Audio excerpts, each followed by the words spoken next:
મારો દીકરો મારો ચીકણો છે, માંડ ખાઈએ સીડો હે. આજ તો આનું બૂસ મારવું જ છે.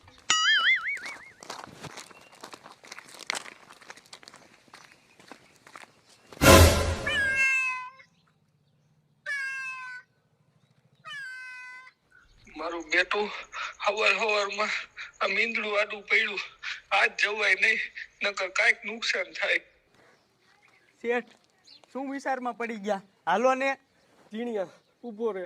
કા? અરે ભૂંડા, મને અત્યારે યાદ આવ્યું કે ઓલો ભીમલો પૈસા દેવા આવવાનો છે. હવે શેઠ, પૈસાનું જ કામ છે, એમાં શું હતું? એ તો પછી દઈ જાય છે. ઝીણિયા, તને પગાર નહીં દઉં તો હાલશે?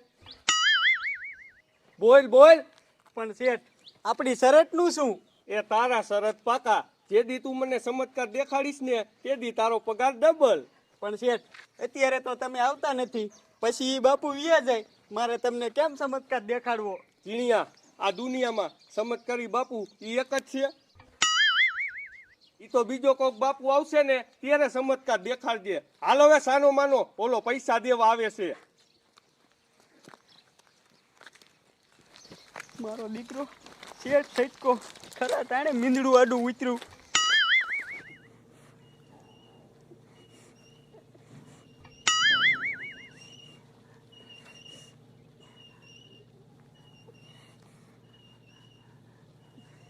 એ ટપુડા, આ કમલો શા ગુડાનો?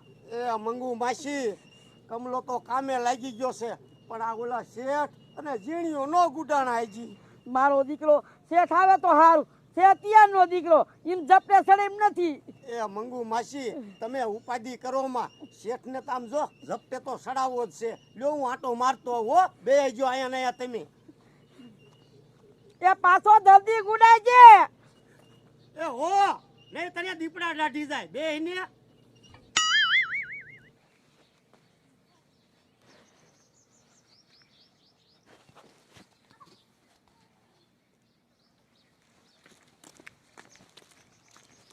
આ જીણિયા ઉભો રે તો. એ શું ભૂંડા તું અહીંયા આટા ઠોકે? ઓલા શેઠને લઈને આવવાનું નતું તારે? એ બાપુ, આજનું કરો કેન્સલ.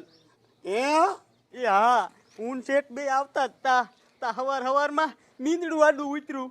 મરે એટલે હવે બાપુ, તમે એમ કરો, આજ લાગી જાવ કામે, અને હવે પછી ક્યારેક ચમત્કારનું ગોઠવશું. જીણિયા, કામે કેમ લાગુ? તારો શેઠ લોભી દઈશું દેતો નથી. તે તને દે કોણ મૂર્ખા? તે ઓલા શેઠને 1000 વર્ષ જીવવાનું કીધું હોત તો તારા બાપનું શું જાતું તું? પછી ભલે ને 20 વર્ષ પૂરું થઈ જાય. એ જીણિયા, એ વાત તારી હાશી, મને તો મારી દીકરી સમજણ જ ન આવી. એ તારે એ શેઠના ખાલી ખોટા વખાણ કરવાના. ભલે ને રૂપિયો આપે, રૂપિયો લઈને વેતું થઈ જવાનું, ખાલી 2 રૂપિયા આપશે. ના ના જીણિયા, અત્યારે હું તારા શેઠ આગળ જ જાઉં છું. આમ જો એવી મીઠી મારું ને અને તારા શેઠને પલારી ન દઉં ને તો હું ટપુડો નહીં હો. એ બાપુ, તો તમે ગાયો ગા જાતા આવો, મને એક ઉઘરાણીએ કાઢ્યો હે તો હું ઉઘરાણી લેતો આવું. હા લેતો આવ્યા. શેઠ શેઠ, તારા આગળ આજ હોની પટ્ટી લીધા વગર આ ટપુડો ન જાય હો.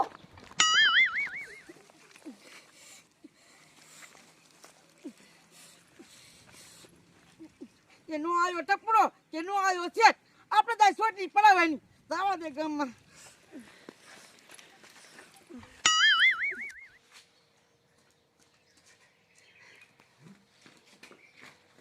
રાધે રાધે. એ મોહન, આવીને આવી મેર રાખજે. આ મારો બેટો હવારમાં ક્યાં પાછો ગુડાણો? આ ઝીણિયાનું 18 વાર વાઢ્યું કે તારો ડોહો આ ડેલી બંધ રાખજે. પણ એનો બાપ આ ખડકી ખુલ્લી મેકીને જ વિયો જાય છે. કા શેઠ, મજામાં? અત્યાર લગી મજામાં જ હતો, પણ તને જોઈને ટેન્શન ચાલુ થઈ ગયું. હવે બોલો, શું ગુડાણા? શેઠ, પસ્તાવો કરવા આવ્યો છું. હે? આ શેઠ, તમારો રૂપિયો પાછો આપી અને મારે થોડું અપમાન કરાય. હા, હવે સમજણ આવી. શેઠ, એ રૂપિયો તમારો મેં કેમ પાછો આપ્યો છે ખબર છે? કેમ? એ શેઠ, તે દી હને તબિયત મારી મોરી હતી અને એક વાર આંખે આવતા હતા અંધારા, એટલે હને તમારી હાથની રેખા મારે દેખાતી નથી, અને એ કાંઈ રૂપિયો મારે થોડો તમારો હરામનો લેવાય. મારો દીકરો આજ આ કાંક ગારીઓ નાખે છે. શેઠ શું વિચારમાં પડી ગયા હો? એ બાપુ થવાનું હતું એ થઈ ગયું, હવે એ બધું જવા દ્યો ને. ના શેઠ, તમારી હાથની રેખા તો હું જોઈશ જ. હે એ હા શેઠ, તમારો હાથ મારે મફતમાં જ જોવો છે. 1 રૂપિયો નો આપો ને તો કાંઈ નહીં તમ તારે. આમ જો તમારા માથે મને પ્રેમ જ એટલો છે. આને આવા જ્ઞાનના દરવાજા ક્યાંથી ખુલ્યા? મને તો મારી દીકરી કઈ ખબર નથી પડતી. શેઠ શું વિચાર કરો છો? હા જોઈ લે.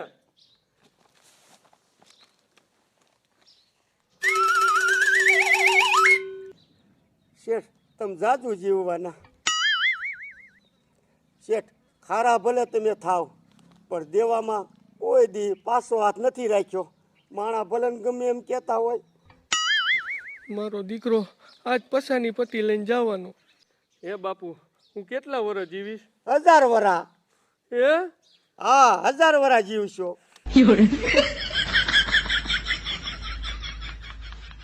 હવે તો શેઠ 200 ની પટ્ટી દીશે જ. ના ના બાપુ, આજ તમારું કામ મને બહુ જ ગમ્યું. જે આપું ને એ લઈ લેજો, કાંઈ બોલતા નહીં. પણ મેં મફત નતું કીધું તમને. આ તે વાંધો નહીં. શેઠ મોરા પડોમાં તમારો ભાવ થોડો મારેથી ભંગાય. જે દીશો ને એ હું લઈ લઈશ તમ તારે. મારા દીકરા આને તો પૈસા લેવા જ છે. આમ જો બાપુ, તમારું કામ તો મને 1 નંબર ગમ્યું, પણ દેવા ગુંજામાં 1 રૂપિયો છે નહીં. પણ આમ જો ગામમાં ઓલા ગુંગાભાઈ નથી રહેતા, એને મેં 15 વર્ષથી 10,000 રૂપિયા દીધા હતા. હવે મારો બેટો વ્યાજ જ નથી દેતો. એ વ્યાજ રહ્યું ને એ બધું તમારું. હે હા બાપુ, કાંઈ બોલતા જ નહીં.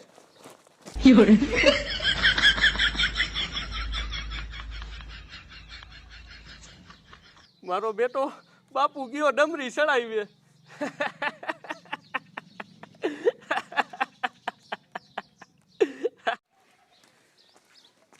મારા દીકરા મારે ઓલા ભીમલાએ કાંઈ વ્યાજ દીધું નથી અને ઓલો શેઠ મારી ઉપર ખારો થાય છે.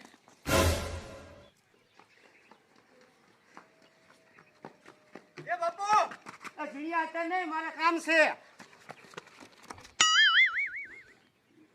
મારું દીકરું મારું બાપુને શેઠે કાંઈક જાજુ આપી દીધું લાગે.